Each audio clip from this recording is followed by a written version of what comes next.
PM Modi ने की सिंधिया की तारीफ, सीएम पद को लेकर दावा भी हुआ मजबूत। क्या सिंधिया को जल्द ही कमान सौंप सकती है बीजेपी? बहुमत मिला तो सिंधिया को सीएम बनाएगी बीजेपी। मध्य प्रदेश विधानसभा चुनाव पीएम मोदी के चेहरे पर लड़ेगी बीजेपी। इस साल के आखिरी में विधानसभा चुनाव के बाद सीएम पद सौंप सकती है बीजेपी।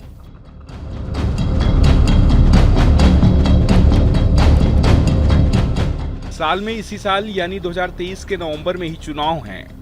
ऐसे में सवाल है कि इस चुनाव में राज्य के सबसे ज्यादा समय तक मुख्यमंत्री पद पर रहने वाले शिवराज फिर उस कुर्सी के दावेदार होंगे या नहीं।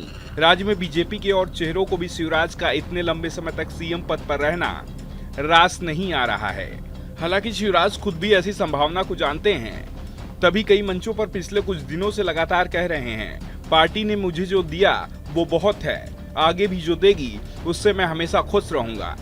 ऐसे में सवाल आता है, क्या ज्योतिरादित्य सिंधिया मध्य प्रदेश के सीएम बनेंगे? दरअसल जो संकेत मिल रहे हैं उससे साफ है कि बीजेपी मध्य प्रदेश विधानसभा चुनाव पीएम मोदी के नाम पर लड़ेगी और बहुमत मिला तो चुनाव के बाद ये तय करेगी कि किसे सीएम बनाया जाएगा। दावेदारी में तो सीएम शिवराज सिंह चौहान को ही आगे बताया जा रहा है, लेकिन सिंधिया को भी मजबूत दावेदार के रूप में देखा जा रहा है। संकेत तो ये भी कहते हैं कि बहुमत मिलने पर सिंधिया को ही सीएम बनाया जा सकता है। दरअसल इस समय ज्योतिरादित्य सिंधिया का कद बीजेपी में लगातार बढ़ता जा रहा है। मध्य प्रदेश के सीएम शिवराज सिंह चौहान खुले मन से सिंधिया की तारीफ करते हैं, कहते हैं कि वो सीएम बने हैं तो सिंधिया की ही मेहरबानी से बने हैं। प्रदेश में शिवराज गुट के विरोधी नेता भी सिंधिया की तारीफ करते नहीं थक रहे हैं। सिंधिया के धुर विरोधी बीजेपी के कद्दावर नेता कैलाश विजयवर्गीय भी उनके मुरीद होते जा रहे हैं। कैलाश विजयवर्गीय सिंधिया को अच्छा नेता बता रहे हैं, तो उमा भारती ने तो सिंधिया को नगीना ही बता दिया, जिसकी कद्र कांग्रेस ने नहीं की। और अब सिंधिया की तारीफ करने वालों में पीएम मोदी का भी नाम जुड़ गया है। पीएम सिंधिया के काम की तारीफ खुलकर कर रहे हैं। गृह मंत्री अमित शाह भी सिंधिया की तारीफ कर रहे हैं, जो सरकार और संगठन दोनों को पूरा समय दे रहे हैं। एक तरफ पार्टी के लिए मेहनत कर रहे हैं, तो वहीं सरकार में भी अच्छा प्रदर्शन कर रहे हैं। सिंधिया के एक और काम की तारीफ पीएम मोदी ने की। दरअसल सिंधिया ने ट्वीट किया था जिसमें लिखा था कि कोविड से पहले औसत दैनिक घरेलू हवाई यात्रियों की संख्या 3,98,579 थी। कोविड के बाद घरेलू हवाई यात्रियों की आवागमन एक नई ऊंचाई पर पहुंच गया है। घरेलू एयरलाइंस ने बीते रविवार को 4,44,845 यात्रियों को सफर कराई। सिंधिया ने कहा था, एक और मील का पत्थर, भारतीय नागरिकों की उड़ान जारी है। प्रधानमंत्री 27 फरवरी को कर्नाटक के शिवमोग्गा हवाई अड्डे का उद्घाटन करने वाले हैं। महामारी से काफी प्रभावित होने के बाद देश का विमान अनुक्षेत्र रिकवरी पथ पर है।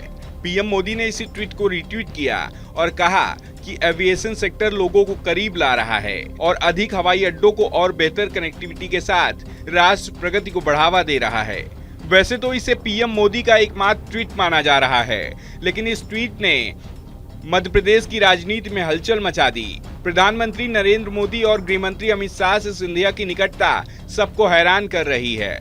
बीजेपी में सिंधिया समर्थक भी अब दावा करने लगे हैं कि केंद्रीय हाईकमान का संकेत साफ कह रहा है कि सिंधिया को बड़ी जिम्मेदारी मिल सकती है। वैसे भी केंद्रीय मंत्रिमंडल में सिंधिया को 2 मंत्रालय पहले से मिले हैं। नागरिक उड्डयन के साथ ही इस्पात मंत्रालय उनके पास है और अब संकेत मिल रहे हैं कि सिंधिया की जिम्मेदारी को और बढ़ाया जा सकता है। पिछले कुछ दिनों से तो यहाँ तक संकेत मिल रहे थे कि सिंधिया को मध्य प्रदेश की कमान सौंपी जा सकती है। शिवराज सिंह चौहान को केंद्रीय मंत्री बनाया जा सकता है और उनकी जगह सिंधिया को मध्य प्रदेश के सीएम की कुर्सी सौंपी जा सकती है। तैयारी गुजरात फॉर्मूले की चल रही थी, लेकिन मध्य प्रदेश में बीजेपी और कांग्रेस के बीच कांटे की टक्कर बताई जा रही है। बहुमत का आंकड़ा किधर भी जा सकता है, इसलिए बीजेपी हाईकमान जल्दी में नहीं दिख रहा है। शिवराज सिंह चौहान के खिलाफ जनता में नाराजगी भी नहीं दिख रही है। उनकी छवि प्रदेश की राजनीति में एक ऐसे जन नेता के तौर पर है जिन्होंने जमीन से लेकर सियासत के शिखर तक का सफर तय किया है। लेकिन डर बदलाव को लेकर दिख रहा है। मध्य प्रदेश के मुख्यमंत्री शिवराज सिंह चौहान बीजेपी शासित राज्य में सबसे लंबे समय तक रहने वाले मुख्यमंत्री हैं। शिवराज सिंह चौहान का सबसे ज्यादा यानी 4 बार मुख्यमंत्री बनने का रिकॉर्ड भी है। उन्होंने 23 मार्च 2020 को चौथी बार इसी राज्य के मुख्यमंत्री का शपथ ग्रहण किया था। शिवराज ने पहली बार 29 नवंबर 2005 को मध्य प्रदेश के मुख्यमंत्री पद की शपथ ली थी। इसके बाद से वह 5 बार मध्य प्रदेश विधानसभा के सदस्य निर्वाचित हो चुके हैं।